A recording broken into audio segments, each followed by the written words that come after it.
ఒకే రాత్రిలో 29 కిలోమీటర్ల హైవే నిర్మించడం సాధ్యమేనా? వినడానికి ఏదో సినిమా కథలా ఉంది కదా, కానీ ఇది సినిమా కాదు. ఇది మన ఆంధ్రప్రదేశ్లో సృష్టించిన అద్భుతమైన ప్రపంచ రికార్డ్. మారుతున్న భారతదేశం యొక్క వేగానికి, సత్తాకు ఇది ఒక నిదర్శనం. బెంగళూరు, కడప, విజయవాడ ఎకనామిక్ కారిడార్ లో కేవలం 24 గంటల వ్యవధిలో ఒక అసాధారణమైన ఘనతను సాధించారు. National highways authority of India NHAI ఆధ్వర్యంలో కేవలం ఒక్క రోజులో ఆగకుండా 28.95 లేన్ కిలోమీటర్ల రోడ్డును నిర్మించారు. ఇది ఎంత పెద్ద విజయం అంటే ఈ ఘనతకు ఒకేసారి 2 గిన్నిస్ వరల్డ్ రికార్డులు లభించాయి. 24 గంటల్లో అత్యంత పొడవైన రోడ్డు వేసినందుకు ఒక రికార్డు, అదే 24 గంటల్లో దాదాపు 10,675 మెట్రిక్ టన్నుల తార్ను ఉపయోగించి అత్యధిక పరిమాణంలో రోడ్డు నిర్మాణ సామగ్రిని వాడినందుకు రెండవ రికార్డు. పగలు రాత్రి తేడా లేకుండా వందలాది మంది ఇంజనీర్లు, కార్మికులు అలుపెరగకుండా పనిచేసి ఆ అసాధ్యాన్ని సుసాధ్యం చేశారు. ఇది మన దేశ ఇంజనీరింగ్ ప్రతిభకు, పనిలో వేగానికి ఒక మచ్చు తునక. ఈ అద్భుతమైన విజయం ఇండియా బిల్డ్స్, ఆంధ్రప్రదేశ్ డెలివర్స్ అనే మాటకు నిలువుటద్దంలా నిలుస్తుంది. ఇది మన అందరికీ గర్వకారణమైన క్షణం. ఇలాంటి అభివృద్ధి మన దేశాన్ని ప్రపంచ పటంలో ఎక్కడికో తీసుకెళ్తుంది అనడంలో సందేహం లేదు.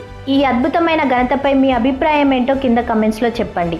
మన దేశం సాధించిన ఈ విజయాన్ని అందరితో పంచుకోవడానికి ఈ వీడియోని లైక్ చేసి షేర్ చేయండి. జై హింద్.